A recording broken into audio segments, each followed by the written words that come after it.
तो चलिए जाए पर चर्चा में सबसे पहले बात इसरो के एक और महत्वाकांक्षी प्रोजेक्ट गगनयान की।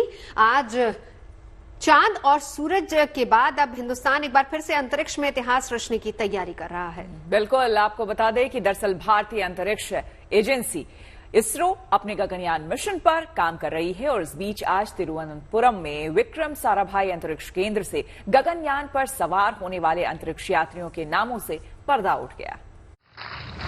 Group captain Prashant Balakrishnan Nair, group captain Ajit Krishnan, group captain Angad Pratap, wing commander Shubhanshu Shukla.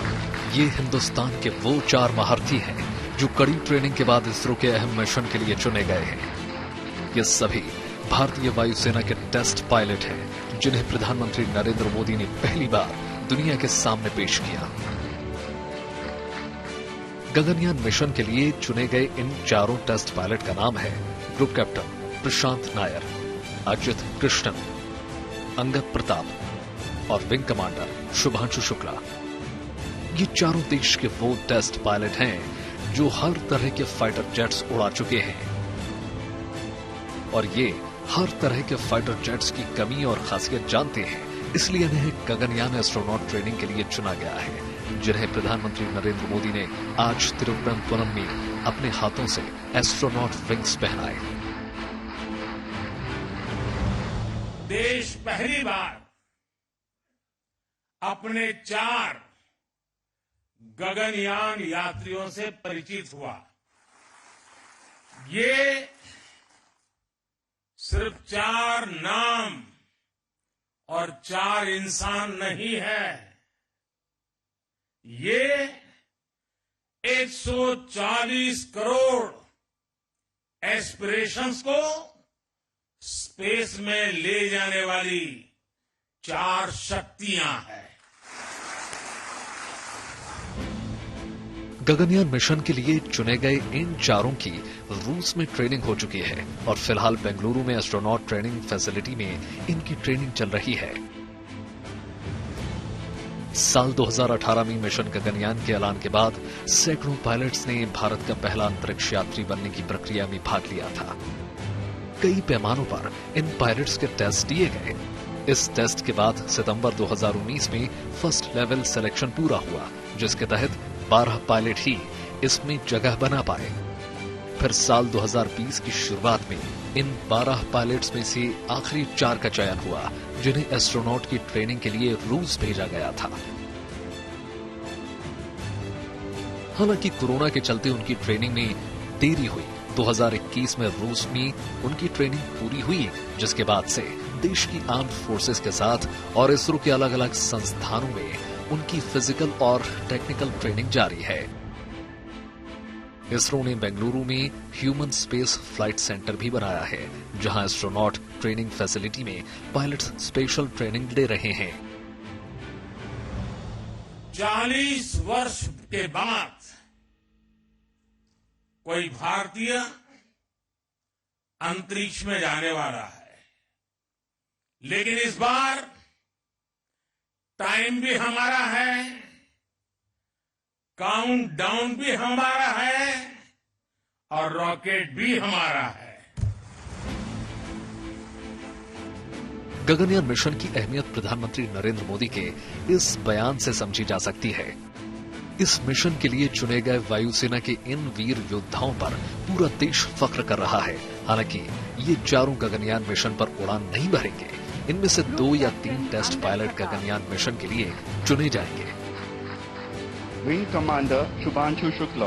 Bureau report, good news today.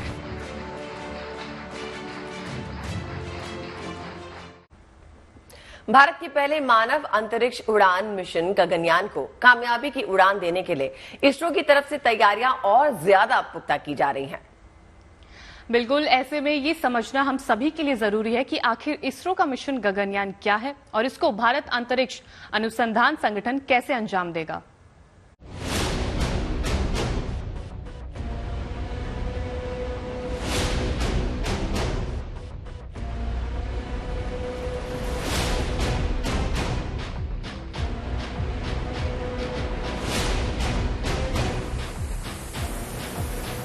Ladies and gentlemen, please welcome with a huge round of applause our nation's pride, the astronaut designates for prestigious Gaganyaan mission. पहले चंद्रयान, फिर mission Aditya L की कामयाबी के बाद इसरो ने अब अपने पहले मानव अंतरिक्ष मिशन गगनयान पर काम तेज कर दिया है। Group Captain Prashant Balakrishnan Nair. Group Captain Ajit Krishnan. Group Captain Angat Pratap. Wing Commander Shubhanshu Shukla. मंगलवार 27 फरवरी 2024 को विक्रम साराभाई अंतरिक्ष केंद्र में 4 अंतरिक्ष यात्रियों के नाम के खुलासे के बाद इसरो का गगनयान अपनी उड़ान की हुंकार भर रहा है। बता दें कि इसरो ने साल 2018 में मिशन गगनयान का ऐलान किया था और साल 2023 तक आते आते तमाम बाधाओं और चुनौतियों से पार पाते हुए इसरो ने गगनयान मिशन की पहली टेस्ट फ्लाइट लॉन्च कर एक इतिहास रच डाला। चलिए आपको बताते हैं इसरो का ये महत्वपूर्ण मिशन गगनयान आखिर क्या है।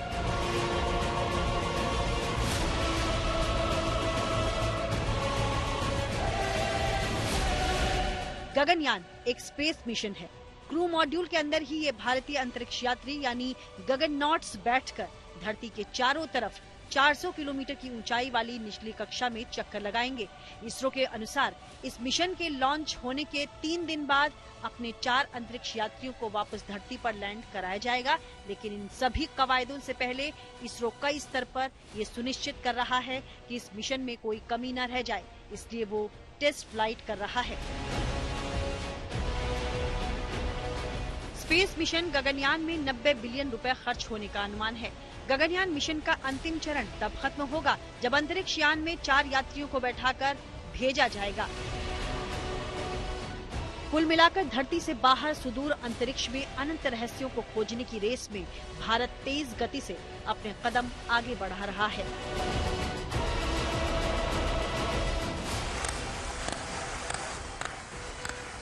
भारत माता की bureau report, good news today. माता की। और अब बात उत्तर प्रदेश के मिर्जापुर की, जहां पर मां विंध्यवासिनी मंदिर में देश विदेश से दर्शन करने के लिए श्रद्धालु पहुंचते हैं। देवी में लोगों की काफी आस्था है। अब इस मंदिर की चमक और बढ़ाने जा रही है क्योंकि इस मंदिर का गर्भगृह सोने से सजा नजर आएगा। इसकी दीवार पर सोने की परत चढ़ेगी।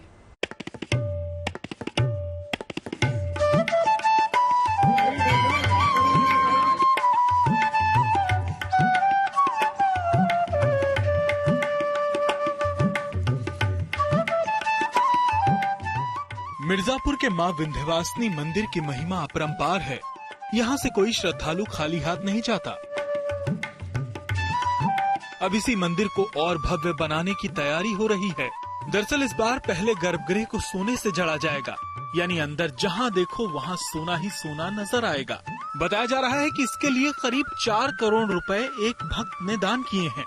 लगभग 3.5 से 4 करोड़ तक का जो बजट है वो श्रद्धालु महोदय के द्वारा दिया गया है और उसके द्वारा उन्होंने कार्य। ये जो माँ का विग्रह स्वरूप जहाँ स्थापित है उसके आसपास जो उनका दरबार है उसको बनाया, यानी वाराणसी के काशी विश्वनाथ की तरह विंध्याचल में प्रसिद्ध माँ विंध्यवासिनी मंदिर का गर्भगृह भी स्वर्ण जड़ित होगा।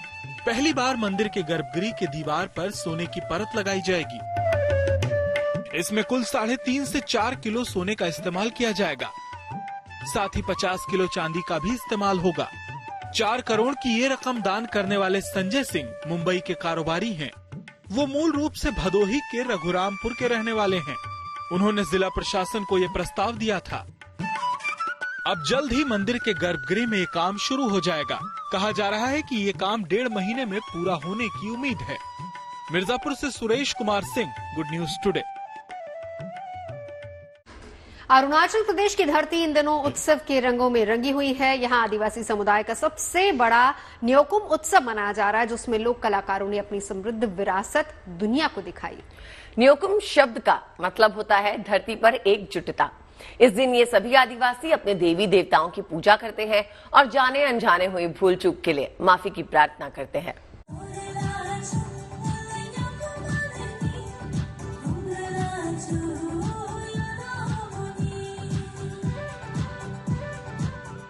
संस्कृति और लोक कला के रंगों से सजा अरुणाचल प्रदेश का ये उत्सव अपने आप में बेहद खास है। ये धरती पर एकजुटता का महा उत्सव है, जिसे वहाँ के लोग न्योकुम के नाम से जानते हैं। इसमें शामिल कलाकारों ने पारंपरिक वेशभूषा में लोक नृत्य पेश किया। असम में न्योकुम अरुणाचल प्रदेश में नीशी समुदाय की तरफ से मनाए जाने वाला बड़ा उत्सव है। इसी उत्सव के दौरान ये लोग प्रकृति और अपने ईश्वर की पूजा करते हैं, साथ ही अनजाने में हुई भूल चूक के लिए माफी भी मांगते हैं। अपनी इन्हीं खूबियों की वजह से ये मेला तेजी से लोकप्रिय होता जा रहा है। इस बार यहाँ सबसे ज्यादा सुर्खियों में खास तरह के सेल्फी पॉइंट रहे, जहाँ युवाओं की टोली सेल्फी खिंचवाने के लिए बेताब नजर आई। इसी महोत्सव में लोक कलाकारों ने अपनी सुरीली आवाज से समा भी बांधा। वहाँ नाच गाने के बीच पारंपरिक टोपी ने भी लोगों के दिलों में खास जगह बनाई, जो मेजबान से लेकर मेहमानों के सर पर सजी हुई थी। इस मेले में महिलाओं ने भी बढ़ चढ़कर हिस्सा लिया। जाहिर है, इस तरह के आयोजन से लोगों को अपनी जड़ों से जुड़ने का भी संदेश मिलता है।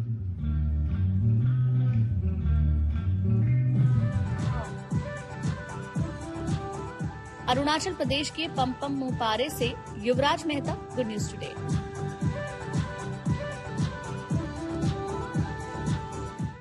और अब बात उस त्योहार की जिसका इंतजार बेसब्री से लोगों को रहता है, और वो त्योहार है होली। हालांकि ब्रज तो पूरी तरह से होली के रंग में रंगा हुआ है। यहाँ बसंत पंचमी से ही होली की शुरुआत हो जाती है। हम आपको दिखाते हैं मथुरा के द्वारकाधीश मंदिर की रंग बिरंगी तस्वीरें, जहां ढोल नगाड़ों की थाप पर श्रद्धालु पूरी उमंग और भक्ति के रस में डूबे हुए हैं। लंबी कतारें, ढोल नगाड़े की थाप,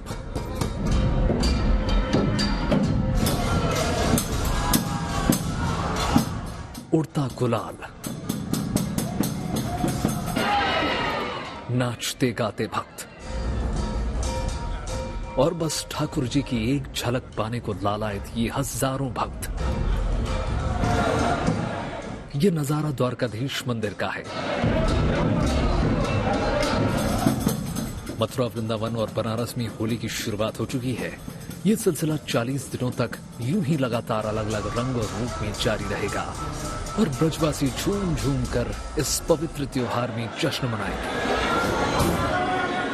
यहाँ पर जो ब्रज की होली है वो 40 दिन पहले बसंत पंचमी से शुरू हो जाती है, और ये मंदिर में होली गायन हो रहा है, और ये सारे ब्रजवासी यहाँ होली गायन कर रहे हैं और भगवान को होली सुना रहे हैं। ये परंपरा यहाँ सदियों पुरानी है, और मंदिर में होली गायन होता है। उसके बाद मंदिर में गुलाल भी उड़ाया जाता है।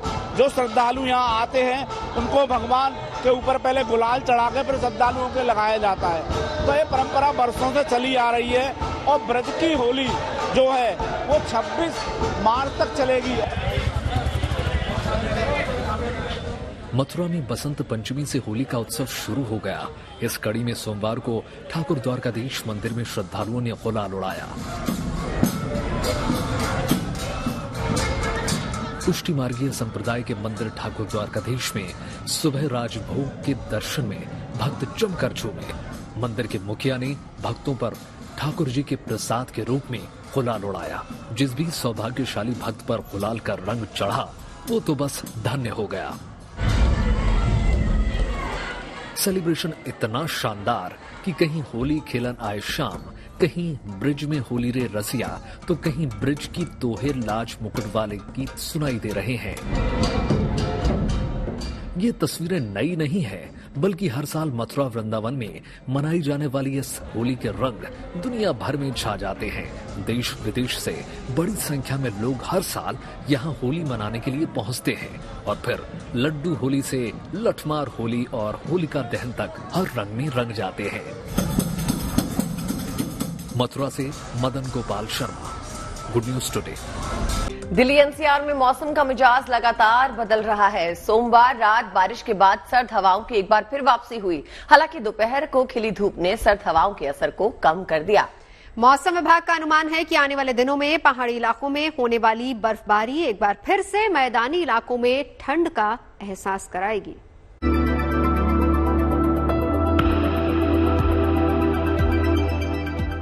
कभी रिमझिम फुहार तो कभी खिली धूप। दिल्ली एनसीआर में इन दिनों मौसम की आंख मिचौली जारी है। सोमवार शाम से ही दिल्ली एनसीआर के आसमान में बादलों ने डेरा जमा लिया था। रात होते होते तमाम इलाकों में हल्की फुल्की बारिश भी हुई।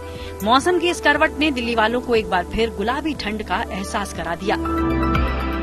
दिल्ली एनसीआर में एक बार फिर से मौसम का मिजाज बदल गया है। कुछ दिनों पहले जो तेज धूप लोगों को सताने लगी थी और वो बारिश के चलते दिल्ली एनसीआर का मौसम खुशनुमा हो गया है। सोमवार की रात दिल्ली एनसीआर के कई इलाकों में बारिश हुई। मौसम विभाग का कहना है मौसम का बदलाव का कारण जो है वो वेस्टर्न डिस्टर्बेंस है। वेस्टर्न डिस्टर्बेंस के चलते दिल्ली एनसीआर, हरियाणा, मध्य प्रदेश और राजस्थान के कई इलाकों में 2 दिनों तक बारिश होती रहेगी। हालांकि मंगलवार दोपहर तक दिल्ली और एनसीआर के कुछ इलाकों में धूप भी खिलाई। मौसम के इस बदलाव का असर दिल्ली के साथ साथ दूसरे राज्यों में भी दिख रहा है। महाराष्ट्र के अकोला में तो सोमवार को तेज हवा के साथ बारिश हुई और ओले भी पड़े। हवा इतनी तेज थी कि कुछ इलाकों में पेड़ तक गिर गए। मौसम विभाग के अनुसार मौसम में उतार चढ़ाव वेस्टर्न डिस्टर्बेंस की वजह से है। इस वेस्टर्न डिस्टर्बेंस का असर राजस्थान, मध्य प्रदेश और हरियाणा में भी दिखने के आसार हैं। मार्च के पहले हफ्ते में उत्तर भारत के पहाड़ी इलाकों में एक बार फिर बर्फबारी हो सकती है। अनुमान जताया जा रहा है कि आने वाले दिनों में उत्तर भारत के तमाम राज्यों में एक बार फिर से पारा लुढ़क सकता है।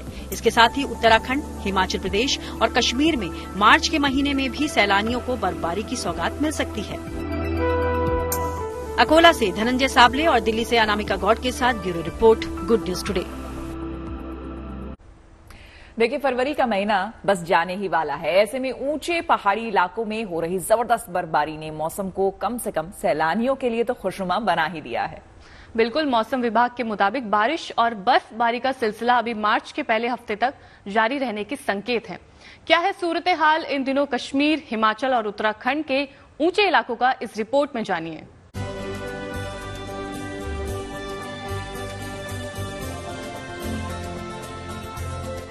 चमकती चांदी जैसी बर्फबारी आजकल उत्तराखंड के औली को और भी ज्यादा खूबसूरत बना रही है।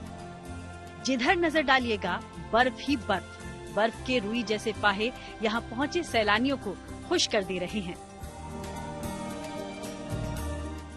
वहीं उत्तरकाशी जिला बर्फबारी से इन दिनों गुलजार है। बर्फबारी ने यहाँ के मशहूर हिल स्टेशन हर्षिल को 4 चांद लगा दिए हैं।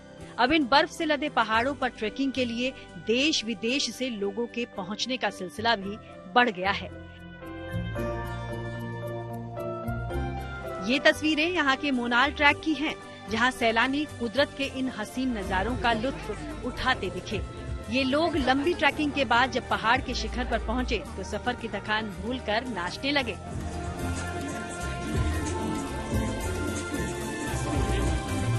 And we were lucky to have very good weather and there was snow, lots of snow. कुछ ऐसी ही खूबसूरती को निहारने के लिए पर्यटक दूर दूर से पहुंच रहे हैं कश्मीर और हिमाचल प्रदेश। यहाँ के ऊंचाई वाले इलाकों में इस वक्त रुक रुक कर बर्फबारी हो रही है। माइनस में तापमान है। ज्यादा स्नोफॉल से पहाड़ियाँ सफेद रंग में रंग गई हैं, जिससे इन तमाम इलाकों की खूबसूरती कई गुना ज्यादा बढ़ गई है। मौसम विभाग की माने, क्योंकि वेस्टर्न डिस्टर्बेंस पहाड़ी क्षेत्रों को ही ज्यादा प्रभावित कर रहा है, ऐसे में एक बार फिर 1 मार्च तक भारी बर्फबारी और बारिश के आसार हैं। ये पश्चिम विक्षोभ मोस्टली वेस्टर्न हिमालयन रीजन को इफेक्ट कर रही है। कल से थोड़ा कम हो जाएगी और दोबारा आपका एक जो नया पश्चिम विक्षोभ आ रहा है 29 को, उसके चलते आपका बर्फबारी और बारिश दोनों ही पहाड़ी क्षेत्र में बढ़ेगी, जिसके चलते भारी वर्षा या भारी बर्फबारी होने का भी संभावना है। मौसम विभाग के मुताबिक बर्फबारी का सिलसिला उत्तराखंड, कश्मीर से लेकर हिमाचल के पहाड़ों पर बना हुआ है। इसके मायने ये कि जैसा बर्फीला आगाज फरवरी का रहा, कुछ वैसा ही मार्च का भी रहने वाला है। उत्तराखंड के औली से कमल नयन सिलोड़ी, उत्तरकाशी से ओमकार बहुगुणा, श्रीनगर से अशरफ वानी और दिल्ली से अनामिका गौड़ के साथ bureau report, good news today. और अब बात मेडिकल की दुनिया की करते हैं।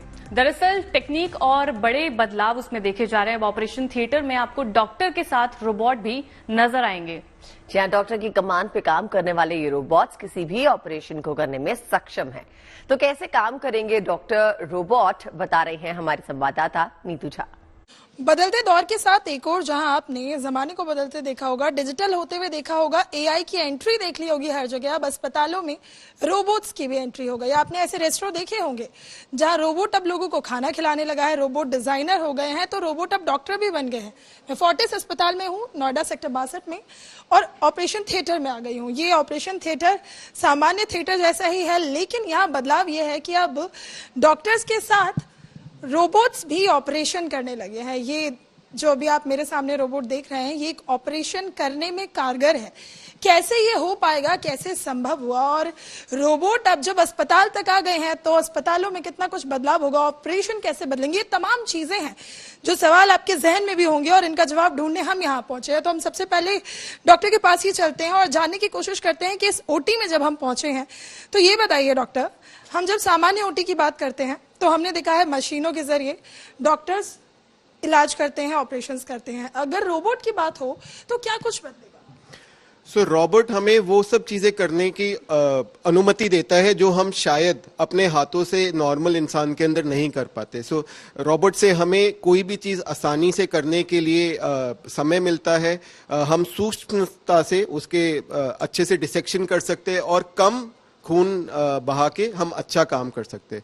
रोबोट के मुख्यतः 3 पार्ट होते हैं। ये हमारा मेन कंसोल है जिसपे सर्जन बैठता है और सर्जन अपने वो सारे हाथ हिलाता है जिससे रोबोट के इंस्ट्रूमेंट्स हिलते हैं।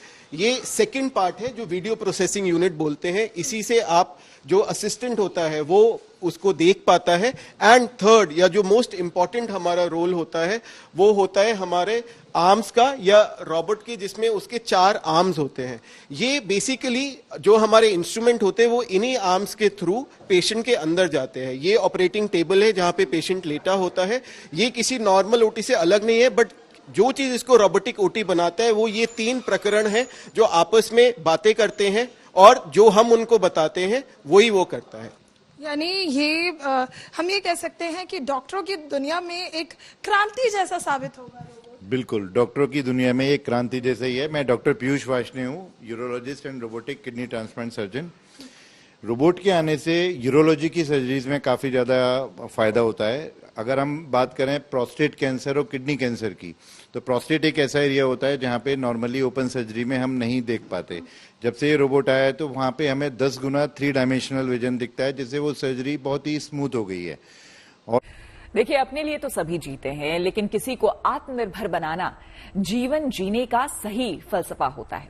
कुछ इन्हीं इरादों के साथ पंजाब पुलिस के एएसआई जोगिंदर कुमार जरूरतमंद बच्चों को ट्रेनिंग दे रहे हैं। चंडीगढ़ में अपनी ड्यूटी के साथ साथ गरीब बच्चों का जीवन जोगिंदर कुमार संवार रहे हैं। उन्हें बच्चों को मुक्केबाजी सिखाने का जुनून सवार है और इसीलिए जोगिंदर इन बच्चों को पिछले कुछ सालों से ट्रेनिंग देकर तराशने का काम कर रहे हैं।